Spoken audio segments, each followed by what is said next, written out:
Olá, eu sou a Vivian Castanheda, host aqui do Compartilha Cast. E nessa temporada, A Energia Vem Delas, você vai conhecer histórias reais de mulheres que estão transformando o setor de energia com coragem, propósito e protagonismo. Então vem comigo e bora compartilhar! E essa temporada é uma realização do Compartilha Cast, com iniciativa e patrocínio da Inospec e apoio da Anshan, reforçando o nosso compromisso com a diversidade, a inovação e o protagonismo feminino. A minha convidada de hoje é uma profissional com mais de 10 anos de experiência nas áreas de direito, infraestrutura e sustentabilidade, com uma trajetória construída entre a advocacia especializada, desenvolvimento de negócios e gestão de ESG no setor de energia. Mas, além de executiva, ela também vive uma das jornadas mais transformadoras que uma mulher pode experimentar. Olha, gente, estou toda arrepiada. Ela é mãe de 2 filhos e compartilha os desafios e aprendizados da maternidade atípica, após o nascimento do seu filho com síndrome de Down.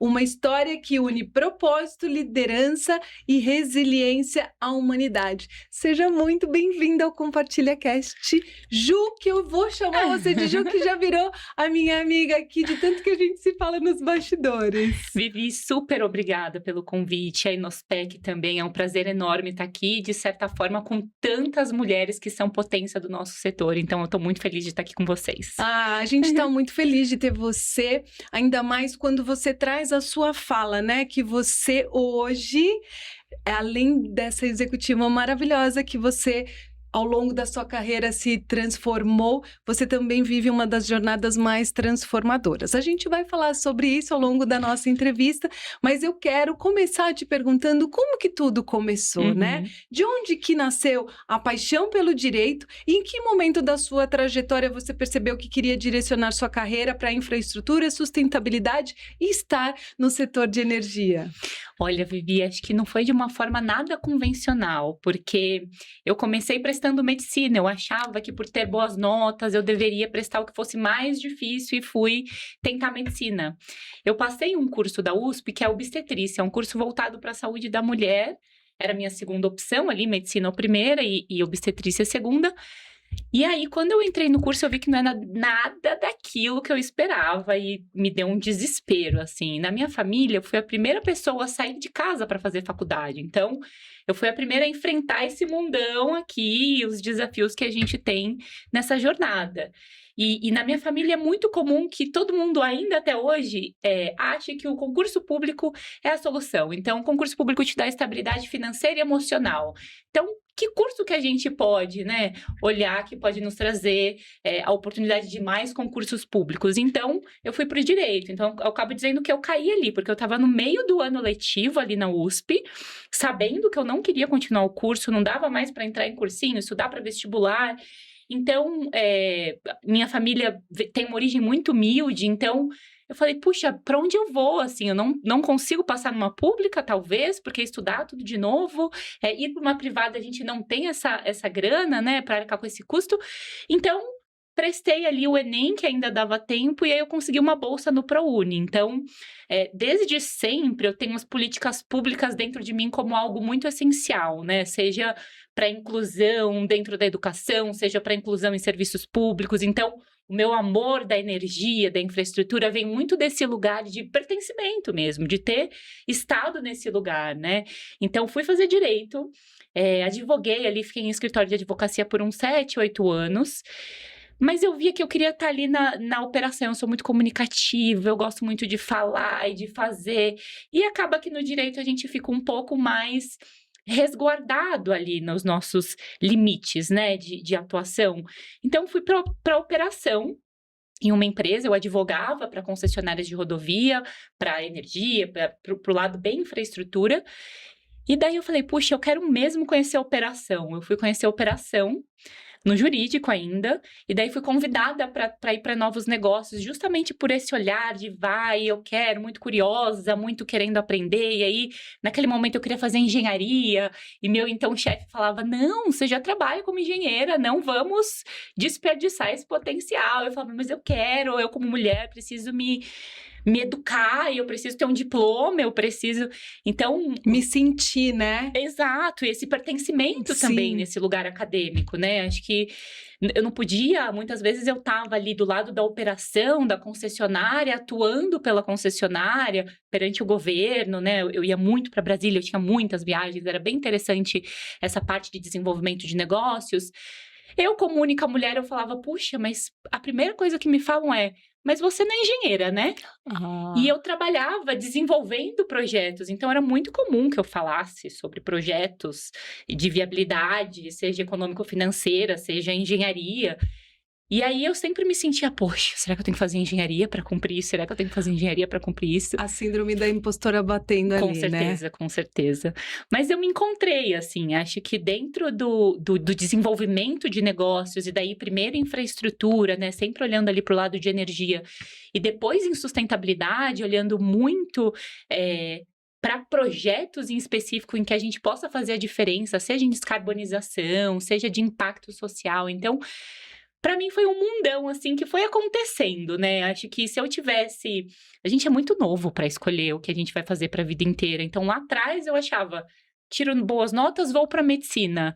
Não tinha nada a ver comigo, gente. Nada a ver. Eu sou uma pessoa super comunicativa. Eu odeio sangue. Eu tenho pavor, aflição. Então... De certa forma, perdi um tempo, conheci muita gente, foi muito bacana, mas eu me encontrei ao longo da jornada de uma forma muito única, assim. Não foi nada programado, eu não tinha advogados, juízes na minha família, então tudo foi muito conquistado. E quando eu olho para trás, eu vejo que eu abri muitas portas, assim. A minha prima depois foi cursar direito, hoje é concursada pública. Então, as coisas vão... A gente vai virando exemplo para as pessoas, né? Isso é muito importante. E é muito gostoso ouvir isso de você, né? Você traz na sua fala que a gente é muito nova para decidir o que a gente quer ser quando crescer, mas de uma certa forma, como é importante a gente experimentar. Sim. Né? Por quê? Porque justamente, como você falou, eu gostaria muito de ter cursado medicina porque eu achava que, por eu ter boas notas, eu seria uma excelente médica, mas não tinha a ver com exatamente aquilo que você sentia dentro de você para você cursar, e foi importante você experimentar, né?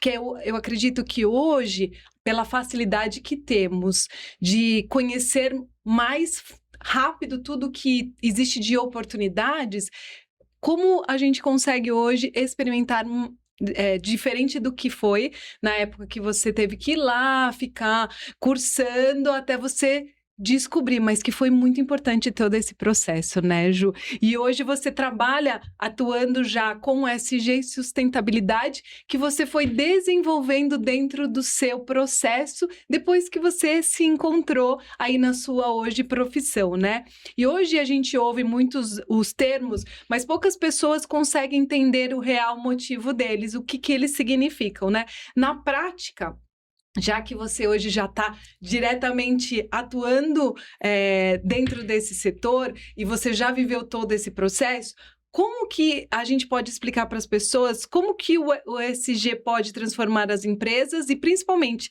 dentro do setor de energia e, melhor ainda, com a sociedade? Ai, Vivi, eu adoro responder isso, porque para mim não adianta nada a gente estar ali trabalhando se a gente não conseguir transformar tudo isso em termos práticos que qualquer pessoa entenda.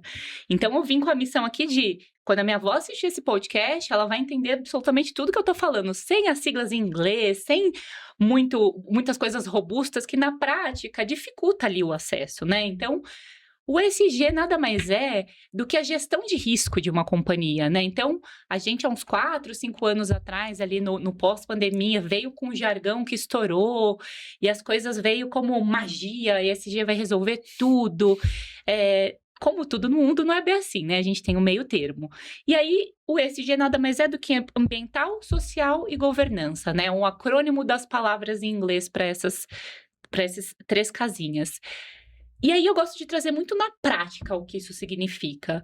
Na prática uma empresa, por exemplo, no meu setor, no setor de energia, né, na distribuição de combustíveis, na produção de biocombustíveis, se uma empresa estiver olhando apenas exclusivamente sob o aspecto de vista de lucro, todo mundo quer isso, né? Não vamos. É para isso que as empresas existem, é para né? isso que existe.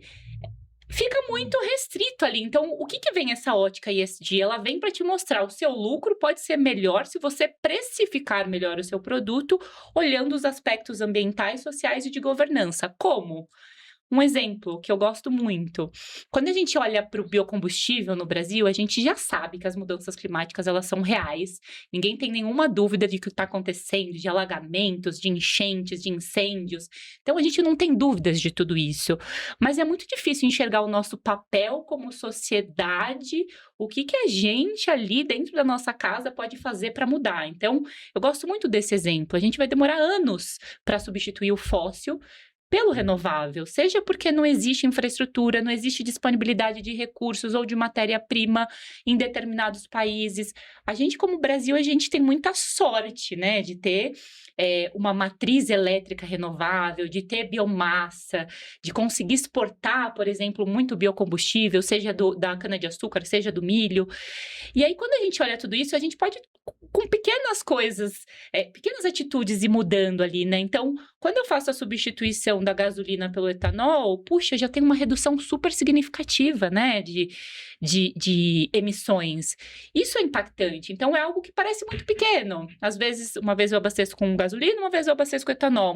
Você já está impactando, né? A gente tem 80% de reduções quando você compara o fóssil com o renovável nesse caso. Então, é muito significativo. Então, a gente precisa, como sociedade, entender que o que a gente faz realmente tem impacto. E são nas pequenas atitudes, né? E pro lado da empresa, a gente está olhando o ESG sobre a ótica de precificar melhor o produto, de monetizar mais o meu produto. Então, se eu tenho um produto que ele já é renovável, como que eu o torno mais sustentável? Então, a certificação que eu posso trazer para esse produto, a garantia de rastreabilidade. Então, isso em várias cadeias, e a gente vê muito isso no setor de energia, isso traz muito benefício para a empresa. E a gente está falando aqui, eu tenho uma chefe muito querida, ex-chefe muito querida, que é a Paula Kowarski, que me introduziu nesse mundo, né? Do ESG, e ela falava, gente, o verde aqui do ESG é o dinheiro, o verde é o dólar. E eu cresci um pouco nessa ótica de que nem a empresa, nem o fornecedor, nem o cliente, ele não está olhando só sob o ponto de vista ambiental, social e de governança. Isso tem que refletir financeiramente para eles, né? Seja em diminuição de custos, seja em aumento de lucro. Então, para mim é muito claro que quando a gente traz tudo isso para uma ótica financeira, as coisas levam outra direção ali, né? Então, tem um exemplo muito, muito prático, assim, de quando a gente olha para a eletricidade, né?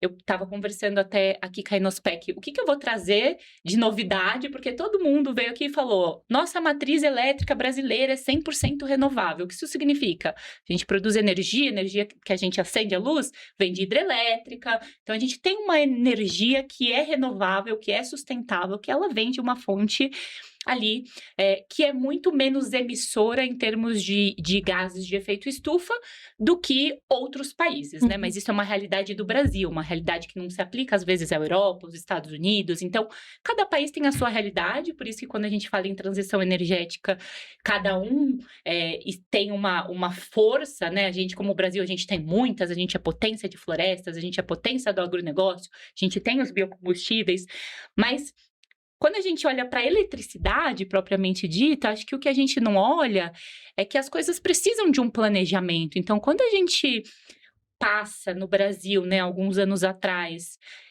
a incentivar a expansão da produção de energia eólica e solar, né, energia produzida pelos ventos e pelo sol, isso foi um pouco desplanejado, talvez, porque foi tanto incentivo que hoje a gente tem o curtailment. Então, o que é, né? O curtailment nada mais é do que eu produzo mais do que eu consigo entregar. Então, eu tenho muita produção de energia vindo dos ventos e do sol, mas eu não tenho linha de transmissão suficiente, né, infraestrutura suficiente para levar essa energia até o consumidor final. E aí entra um desperdício. Entra um desperdício, só que no Brasil, apesar de a gente ter a universalização desse serviço, a gente ainda tem a pobreza energética.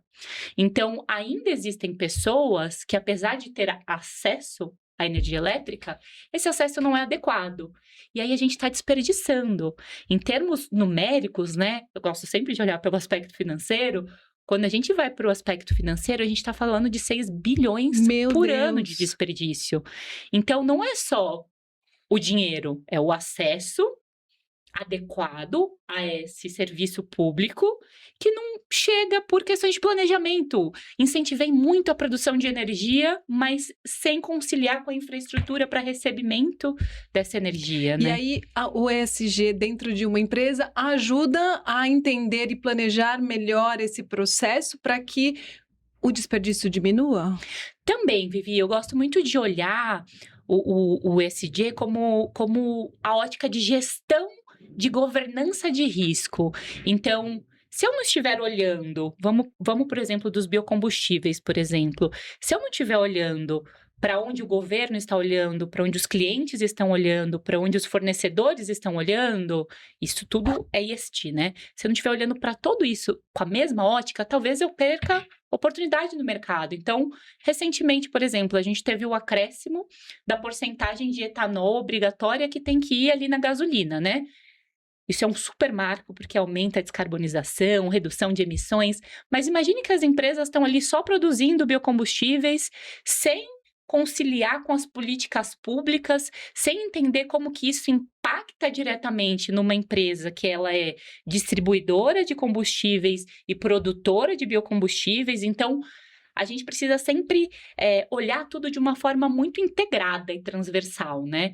Então, acho que nesse contexto todo, surge o ESG como vamos olhar os aspectos ambientais, sociais e de governança de forma a gerar valor para os nossos acionistas, né? Então, como que eu monetizo melhor o meu produto, como que eu eventualmente torno o meu produto mais competitivo, olhando para esses aspectos. Então, a minha operação impacta na comunidade. Como que eu trago isso para dentro da valorização do meu produto? Será que uma certificação que valorize o cuidado que eu tenho com a comunidade? Então, tudo isso é ESG, né? Tudo isso vamos pegar todo mundo de diferentes áreas. Então, a gente pega operação, comercial, coloca todo mundo na mesma mesa e o que a gente consegue fazer juntos para ou precificar melhor meu produto ou posicionar melhor meu produto.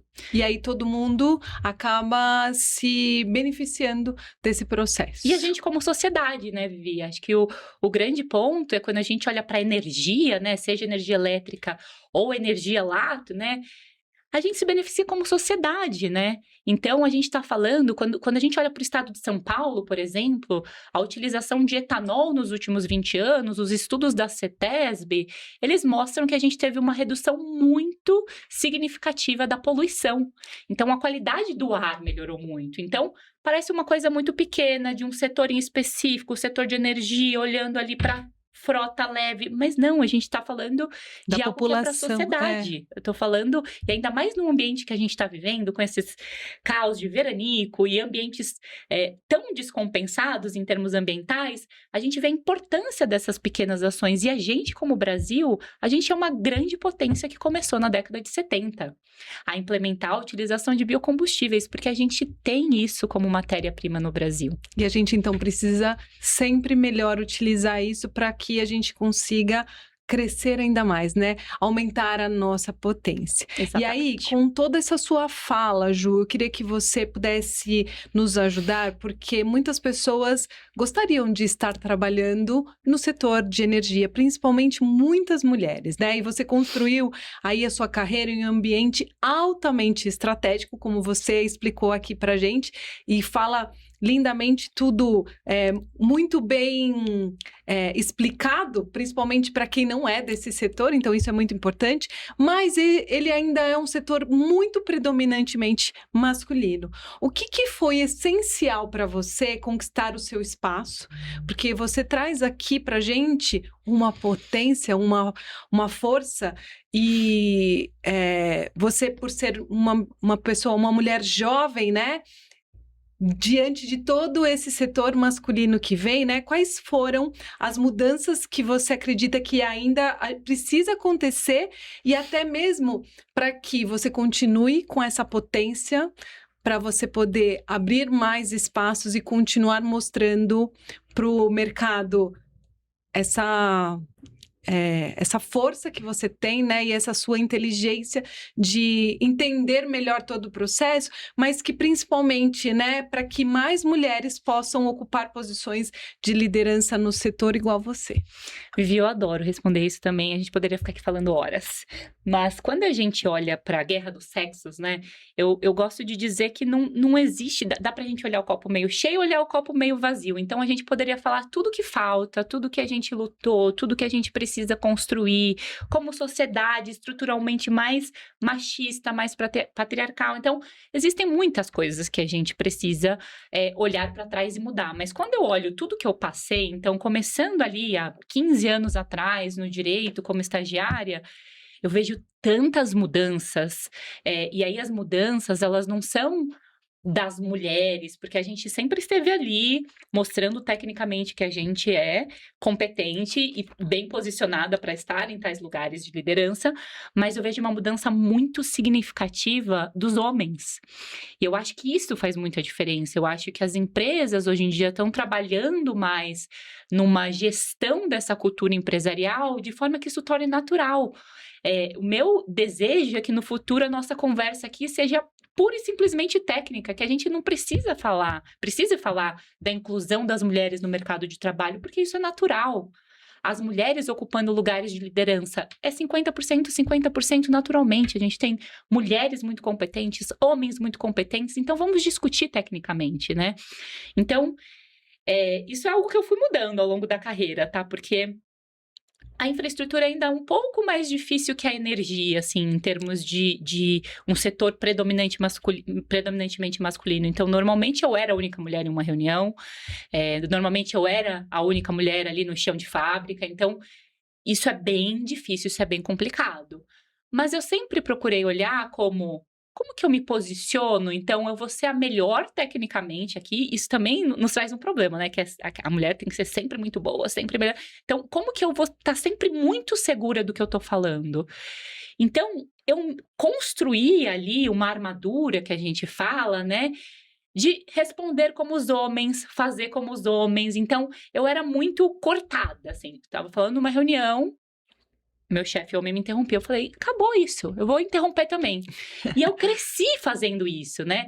Até que eu chego na Raizen, e lá a gente tem programas maiores de governança e de cultura, e os feedbacks com o meu chefe, meu atual chefe, sempre foram muito maravilhosos, do tipo, não precisamos ser assim. O que eu posso fazer para te ajudar, para te mostrar que você é potência, você é muito boa, só que não precisa ser que nem o seu ex-chefe ali, não precisa ser que nem... Então, o que a gente... Não precisa vestir o personagem masculino, Não né? precisa, porque eu sou a Juliane, eu sou uma mulher, acabei crescendo num ambiente muito masculinizado, então eu vou cortar para poder ter meu ambiente de fala, para tomar uma decisão eu vou mostrar que eu sou a mais segura tecnicamente, mas a gente não precisa. E isso é maravilhoso, porque eu vejo, na minha equipe tem de todas as gerações, assim, e as gerações atuais, assim, geração Z, isso parece que já nasce na cabeça deles. Então, seja a questão de escolha da universidade, seja a questão de posicionamento como mulher, isso é muito natural. E isso também é natural para os homens. Então, eu acho que essa grande mudança de paradigma, trazendo os homens para dentro dessa discussão, foi o que mudou tudo. E eu gosto muito de um exemplo que foi a minha primeira licença maternidade.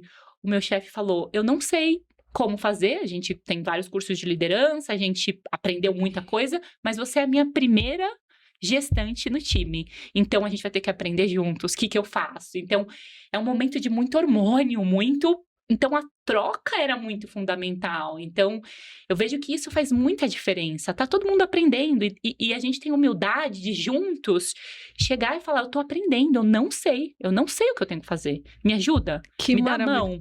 Que maravilhoso. Desculpa ter te interrompido, mas olha a importância, e foi o que a gente falou muito. Ontem a gente estava conversando, a gente estava num evento que era um summit sobre mulheres nas profissões, onde a gente via claramente que 99% do público lá era feminino, e se trazia muito a fala, né? Como que a gente chega até 2030, 50-50 de mulheres. Mas hoje você trouxe para mim algo que eu vejo que é extremamente importante quando você diz, foi o meu chefe, e olha, eu volto a ficar toda arrepiada, que falou para mim, você não precisa se portar como homem, você precisa continuar sendo a Juliane, mulher que você é, para que você mostre a potência e a força que você é. A gente não precisa de mais homens, a gente precisa de mulheres que tenham tudo que possa trazer para contribuir sendo mulheres. Então, eu nem sei o nome do seu chefe e eu nem o conheço, mas eu quero te agradecer por você ter tido essa sensibilidade de poder mostrar para outros homens a importância de ter mulheres juntos, né? Da gente poder mostrar que a gente não está aqui para competir, que a gente está aqui porque precisamos de homens e mulheres juntos, porque juntos a gente vai conseguir ser mais forte, né, Ju? Com certeza, Vivi. E daí isso me traz... Pensando aqui eu poderia trazer muitas mulheres, potências, mas para mim, realmente, foi o meu chefe me acolher durante a licença maternidade. A empresa que eu trabalho, né, tá passando por várias reestruturações, então, cuidado de me ligar e falar, olha, vamos precisar fazer tal movimento na equipe. O André é uma pessoa, assim, super querida, de tomar o cuidado, de entender que tá todo mundo fazendo alguma coisa pela primeira vez e como que a gente vai fazer isso juntos. Então, eu tenho um exemplo da maternidade, mas eu tenho um exemplo muito claro que foi o diagnóstico do meu filho, né? O diagnóstico do meu filho com síndrome de Down ali durante o período de trabalho foi um momento muito difícil, porque eu tava, em termos de carreira, construindo com o meu chefe, tá bom, e agora? Próximo passo, promoção, tenho que então... Porque eu sempre fui muito carreirista, eu digo, e ambiciosa, né? Crescendo nesse ambiente masculino, eu sempre soube onde eu queria chegar, como eu queria chegar. Então, vamos lá, André, o que eu faço? O que eu tenho que entregar, que competências eu tenho que desenvolver, estou aberta a te ouvir. Então, é muito importante que quando alguém chega para te falar, olha, não precisa ser assim, pode ser assim, você esteja com os ouvidos abertos para não olhar isso pelo copo meio cheio, meio vazio, né? Olhar e falar, puxa, será que eu posso adaptar isso no meu dia a dia? Então, isso é muito importante dentro da cultura empresarial, essa troca que a gente tem, né? E hoje eu vejo essa troca com os meus liderados. Então, é muito comum o contrário também, eu chegar e falar, puxa, eu não imagino o que eu devo fazer nessa situação. Você pode me ajudar? Então, isso a gente vê entre mulheres, entre homens, e a gente vai crescendo juntos, né? Eu acho que essa potência de crescer juntos é o que a gente tem de mais forte. Maravilhoso. E aproveitando o que você está trazendo para mim, que você hoje é mãe de são dois meninos. Uma menina e um menino. Uma menina e um menino. E você teve as duas maternidades estando na empresa que você hoje trabalha. E aí você traz na sua fala também, e na hora que eu te apresentei, que você é uma mãe atípica. E eu queria que você pudesse compartilhar com a gente como que é hoje ser mãe de 2 filhos e ainda ser uma mãe de um filho atípico e ainda ser carreirista, como você trouxe. Porque o seu filho demanda muito para você, principalmente em momentos que ele precisa de um atendimento diferente, porque ele precisa passar por algumas terapias diferentes por conta da neurodivergência dele. Então, eu queria que você compartilhasse com a gente como que é estar dentro de uma empresa onde você é carreirista, mãe de 2 e ainda sendo mãe atípica? Ai, Vivi, isso é um desafio muito grande, né? Mas se eu não tivesse numa empresa que apoia e que eu vejo nos meus pares, nos meus líderes, esse apoio, seria muito difícil. Então, tem momentos que a gente precisa se dedicar um pouco mais à família. Então, se a gente está num ambiente bem estruturado, que nos apoia, isso é super tranquilo, né?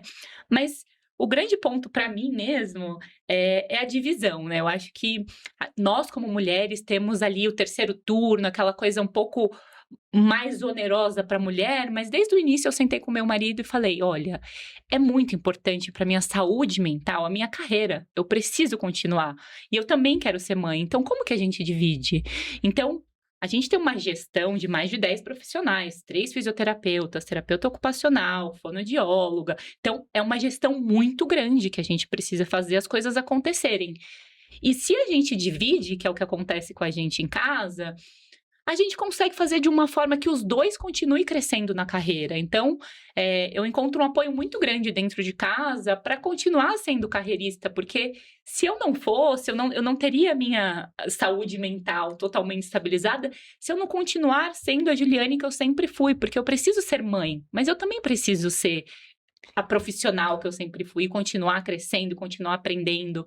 Então, eu acho que essa divisão é o que faz total diferença, né? As mulheres são totalmente sobrecarregadas e acaba sobrando muito mais para as mulheres, maior desistência ali da carreira das mulheres por conta disso, mas a gente vê que não existe uma fórmula mágica. A divisão, se ela acontecer de uma forma igualitária, então quem faz compras e quem coloca a roupa para lavar, quem gerencia quem vai fazer a faxina em casa, quem gerencia os terapeutas, os profissionais que nos assessoram. Então, é uma divisão muito grande, né? E não é ajuda, né, Ju? Não é ajuda, jamais.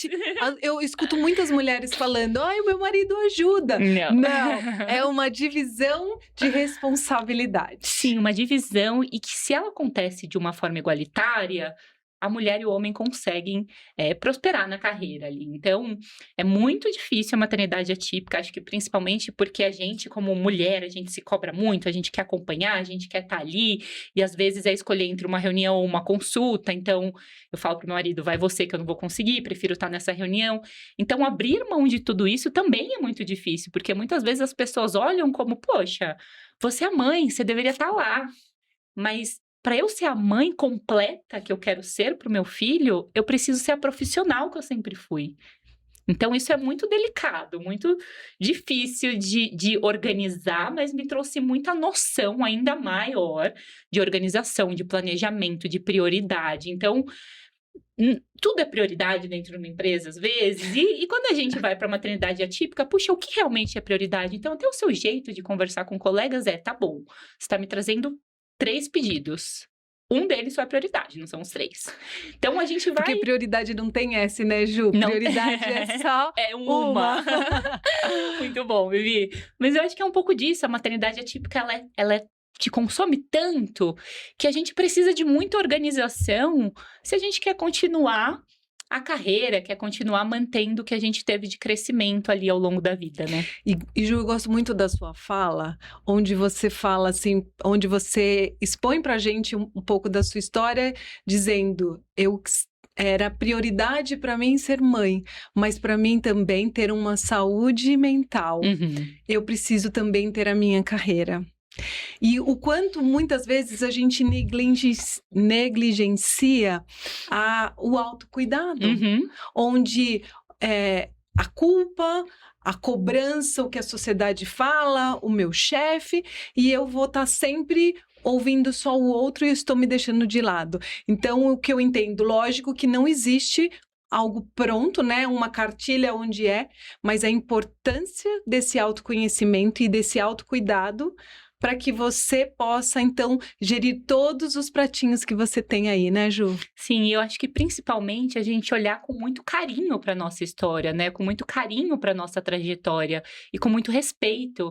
Então, as minhas 2 maternidades, elas foram bem caóticas, assim, porque quando meu bebê, o primeiro filho, o Filipe, com síndrome de Down, tinha 10 meses, eu engravidei da minha segunda filha. Então, eu tinha acabado de voltar da licença. Eu cheguei pro meu chefe, eu chorava muito, eu estava completamente desestabilizada, eu não sabia lidar com o primeiro filho, atípico, muita terapia, muita coisa. Como assim? E eu encontrei um ambiente de muito conforto na empresa. Então, foi RH, foi todo mundo de... Você não acha que a sua saúde mental é prioridade nesse momento? Que tal você ficar uns dias? Uau! Então, eu acho que isso torna um lugar diferencial. Eu olhar para os meus pares e conseguir enxergar nos meus pares, Ju, eu tô aqui, eu vou tocar sua equipe e você vai colocar sua cabeça no lugar. Porque, imagine, 10 meses tinha o meu filho, eu não conseguia imaginar uma segunda gestação, era tudo muito difícil. Quando a gente pensa em maternidade atípica, o grande medo é o do desconhecido, porque no fim do dia a gente não sabe absolutamente nada, né? A gente tá brigando por inclusão, diversidade.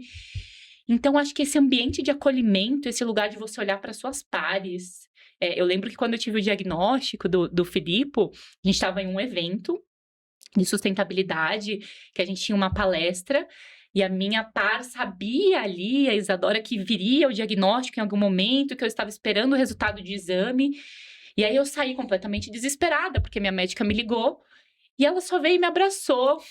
Depois ela trouxe algumas palavras, muita sabedoria. Então, eu não vejo nada mais humano do que isso, né? Eu acho que isso é o ambiente corporativo de verdade. É saber que existe uma pessoa profissional e existe uma pessoa humana, né? Quanto é importante, a gente fala tanto de inteligência artificial, mas quanto é importante o humano por trás de tudo isso, né? Onde você consegue gerir toda essa organização. É ser uma profissional, mas também você consegue ser uma mãe. Independente se hoje, né, como você tem 2 filhos, uma típica e um filho que não é um típico, né? Então, é uma maternidade típica e uma maternidade atípica, hoje você consegue, por conta dessa ajuda de todas as frentes, né, a liderança, e quanto é importante isso até para você trazer essa potência e continuar fazendo todo esse trabalho dentro do mercado de energia, que foi aquilo que você escolheu para sua vida, né, Ju? Sim, eu sou completamente apaixonada justamente pela possibilidade de trazer para a prática do dia a dia, trazer para a sociedade. Então, é muito comum que meus amigos,